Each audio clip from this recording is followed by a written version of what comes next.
Hello everybody, I am Charlie from Dr. Wen, and welcome along to yet another daily Doctor Who YouTube video. I know this is my second video today, but that's because yesterday then I was on a 10-hour-long car journey up to Scotland, where I'm staying for about a week, but I will still have time while I'm there to do some videos. They only take around half an hour or so to record, edit and publish, so it won't be too much of a task. So yes, today, since it's Sunday, then I'm caught up again.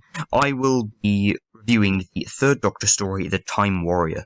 This is the final story of Jon Pertwee's fifth and final season as the third Doctor, and it is really notable actually because it introduces a lot of key elements.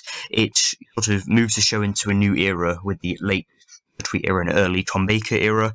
It takes the focus off units a little bit and more onto other times and planets, which I quite like, because even in season 10 the Doctor didn't really go many places except in Frontier in Space. I did actually really like that story. Anyway, this is notable also for introducing the Sontarans. We have the Sontaran officer called Commander Lynx, and we also have the new companion Sarah Jane Smith, who will be with us until early season 14 when she leaves in the Hand of Fear.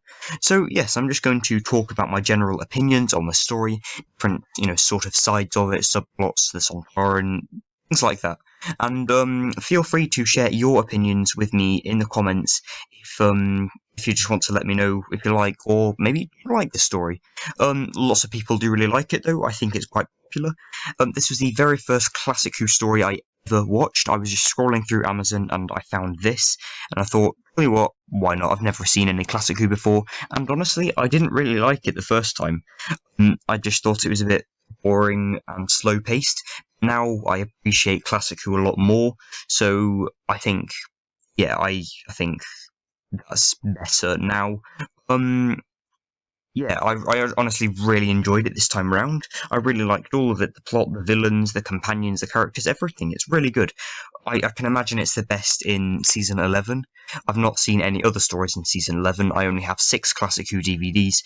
I'm hoping to get more Season 8, 9 and 10 ones soon though, so I will be doing reviews on those. Anyway, let's get into this main portion of the video, and I hope you enjoy. So first off, I'm just going to talk about the general plot of this story. Overall, I really like the idea of it and the concept. I don't think Classic Who had tried this kind of thing before, with Sontarans kind of changing the course of human history, which I actually really like the concept. We have this Sontaran officer called Commander Lynx, who crashes to Earth in this spherical spaceship in a war with the Rutans from like a warrior race, and he offers this person called Irongron, who is like this medieval person who lives in a castle and is like really brutish and over the top, and I think he's actually a really good character in this story.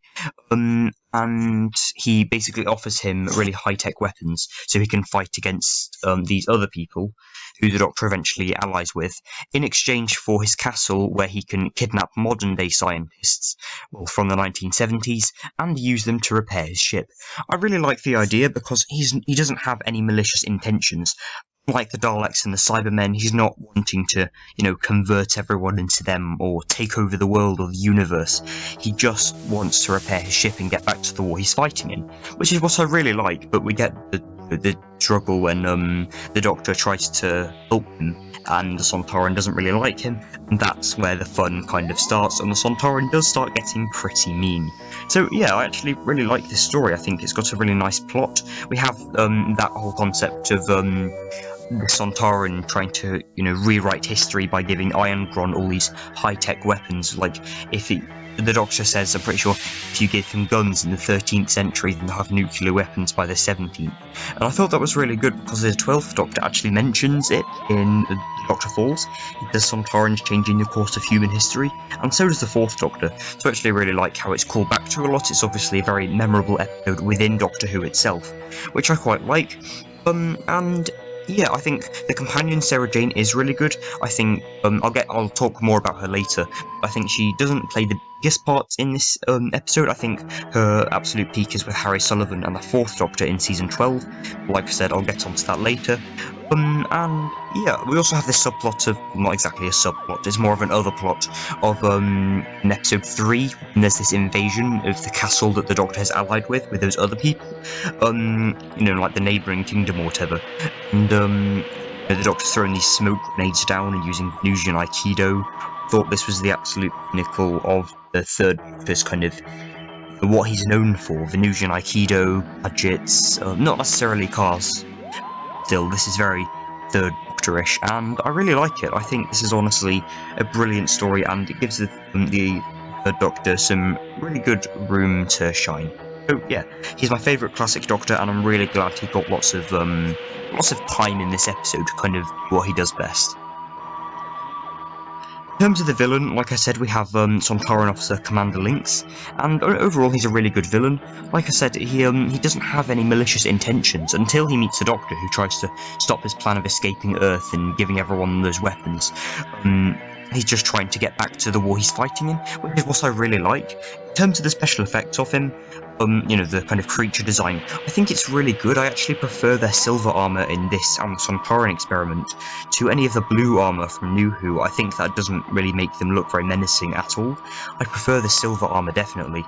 In terms of like the face, and that, it doesn't look the best. I mean, it could have been great for 1974. I think it still holds up pretty well. There is that kind of random hair on the head, which is pretty odd looking. Yeah, I think it still holds up pretty well. I don't think it looks bad at all. You know, it's convincing enough. It's not like the Ark in Space with the bullwrap monsters. You know, it's a little bit better than that. But overall, I think the Sontaran Officer is a really good villain in this, and wish he could return, but that's not exactly going to happen because he died when he tried launching his spaceship, and he destroyed the entire castle. We also have a new companion introduced in this story, and it's Sarah Jane Smith. I think if there's one thing that Classic Who struggles with, it's finding the right balance between helpfulness and helplessness of the companions. For example, with companions such as Liz Shaw and Donna from New Who, we have very independent, you know, kind of separate people who just travel with the Doctor, but they don't constantly need rescuing from him. You know, they're kind of doing their own thing in a lot of their stories. Martha is like that too in New Who. But we also have these completely helpless characters like, I want to say Jo Grant. We also have lots of first and second Doctor companions who don't really do all that much, and all they serve is just to be saved by the Doctor. Rose is another example as well, and maybe Bill. I think I'm going to set her aside just because she's a brilliant companion. Sarah Jane is the perfect mix of this. She does need help from the Doctor sometimes, but she's not completely independent like Liz Shaw. So yeah, I think that was a really good idea. Sarah Jane is a brilliant companion. She's probably the most memorable. She's the only one to get her own spin-off and to appear in New Who, unless you're counting Jo Grant in the Sarah Jane Adventures.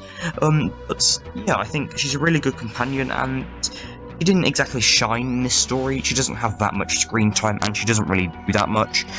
She does save the Doctor from all those people shooting at him, yes, but she saves the Doctor a lot, and I think her real time to shine is in season 12 with Harry Sullivan and the 4th Doctor. So yeah, there we go. But she's still a brilliant companion, don't get me wrong. Honestly, she's a brilliant companion. I just really like her. Overall, this is just a brilliant story. I honestly really like every second of this. I don't think there's a main slump in this. I'd say episode 3 is slightly slower paced, especially the first half, but by the end it picks back up again with, you know, that castle battle, and honestly, I just really like all of this. I don't know why I didn't like it the first time. I don't know what I was thinking, but this is honestly brilliant. I can imagine it's one of the best of the Pertwee era, and I definitely put this in my top 3 favourite stories. I think it's not as good as Inferno or The Ambassadors of Death, but it's certainly better than Spearhead from Space, Doctor Who and the Silurians, and Genesis of the Daleks. Unpopular opinion, I know. So anyway, I hope you've enjoyed this video, and I'm about to tell you what I'm going to do tomorrow for a video next time. So tomorrow I'm going to start the very first chapter of my own audio series.